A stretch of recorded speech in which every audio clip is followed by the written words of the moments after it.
მე ვერტალიოტი წამოვიდა. ნუ ვერტფრენი, ვერტფრენი.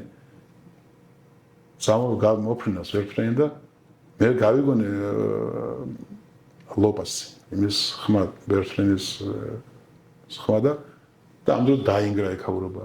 ჩამოაგდო უზარმაზარი ასე რაღაც როგორც შემდეგ გავიგე რაღაც სეიფში ჩაუდვი ნუ რკინა სეიფი ძიმე და ალბათ რომ ნასხვრევად ისა და უფრო ეფექტური რო ყოფილიყო ის გაავსეს ნუ რაღაც რკინის მოცულობით რაღაცა შიგნით ჩადეს ასაფეთქებელი ნივთიერება არის ტროტილი რაღაცა ჩადეს ვერტფრენი გამოიფრინეს ზევიდან და ჩამოაგდეს საქართველოს პარლამენტზე აი შენობა ხო არის კუთხეზე დაეცა ის რო ჩამოვარდნილიყო შუაში რო ჩამოვარდნილიყო 1000 2000 რა ვიცი მინდა თვალა იყვნენ წევანდელები 18-19 წლის ბიჭები იყვნენ ქართველები რომლებიც სახურავდნენ ეროვნულ გვარდიაში გაწოვლები იყვნენ ჩულებრივი გაწოვლება საერთოდ გაწოვლები და ისინი იყვნენ იმყოფებოდნენ აი რამდენი დაიხოცებოდა ხო რამდენი ადამიანი დაიღუპ ხო ვინ ჩამო ქართველმა ხო ჩამოაგდო აი და სხვადასხვა ის ქართველი ვინ ჩამოაგდო და ეს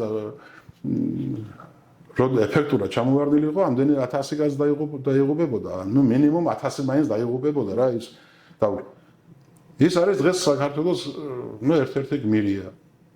მის საფლავზე არის აი ეს ერთფრენი უზარმაზარი, აი ხო არის საფლავზე ხო ქვას დადებენ. მე მაის სურათზე ხომ არ საუბრობ. აი არ მინდა და მაგის სახელი და გვარებს, აი ხო წარმოედგინეთ რომ საფლავზე დებენ ან ქვას ან და ბიუსტია, ამაზე ვერტალიოტი უზარმაზარი, რომელმაც ჩამოაგდო უზარმაზარი ასაფეთქებელი რაღაცა და ამოეწყდა ერთ-ერთი უსერიოზულესი გმირია, როგორც საქართველოს თლიანობისათვის ბრძოლაში იყო ერთ-ერთი უსერიოზულესი გმირი, მაგრამ ასე ესეც აქვს გაკეთებული, რა ვქნათ ახლა. აი მე ახლა იცი, აი ბოდიში და დღეს ვეთქვი, ახლა მე წავალ კიდე გმირობა ჩავიდნენ და ვიქნები ჩაულებრივი ის ხო? ამიტომ ყველაფერი შერჩა.